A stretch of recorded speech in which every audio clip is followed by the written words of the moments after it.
ಮೂರ್ಖ ಜನರ 8 ಗುಣಲಕ್ಷಣಗಳು. ಮೊದಲ, ತನಗಿಂತ ಬುದ್ಧಿವಂತ ಯಾರೂ ಇಲ್ಲ ಅಂತ ಯೋಚಿಸುತ್ತಾರೆ. 2, ಅವರು ತನ್ನ ಮನಸ್ಸಿನಲ್ಲಿ ಏನು ಅನ್ಕೊಂತಾರೋ ಅದೇ ಸತ್ಯವೆಂದು ಒಪ್ಪಿಕೊಳ್ಳುತ್ತಾರೆ. 3, ಯಾರು ಏನೂ ಕೇಳದಿದ್ದರೂ ಅನಾವಶ್ಯಕವಾಗಿ ಮಾತನಾಡುತ್ತಾರೆ. 4, ಎಲ್ಲರಿಗೂ ಅನಾವಶ್ಯಕವಾಗಿ ಅಹಂಕಾರ ತೋರಿಸುತ್ತಾರೆ.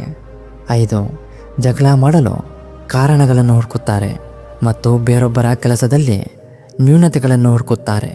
6, ಪ್ರತಿಯೊಂದು ಕೆಲಸದಲ್ಲಿ ಎಲ್ಲರನ್ನೂ ಜಡ್ಜ್ ಮಾಡುತ್ತಾರೆ ಮತ್ತು ಕೇಳದಿದ್ದರೂ ಸಲಹೆ ನೀಡುತ್ತಾರೆ.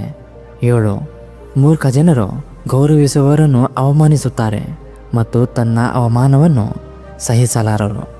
8, ಒಬ್ಬರ ಮಾತುಗಳನ್ನು ನಿಮಗೆ ಹೇಳೋದು ಮತ್ತು ನಿಮ್ಮ ಮಾತುಗಳನ್ನು ಬೇರೊಬ್ಬರಿಗೆ ಹೇಳೋದು ಇವೇ ಮೂರ್ಖ ಜನರ ಲಕ್ಷಣಗಳು.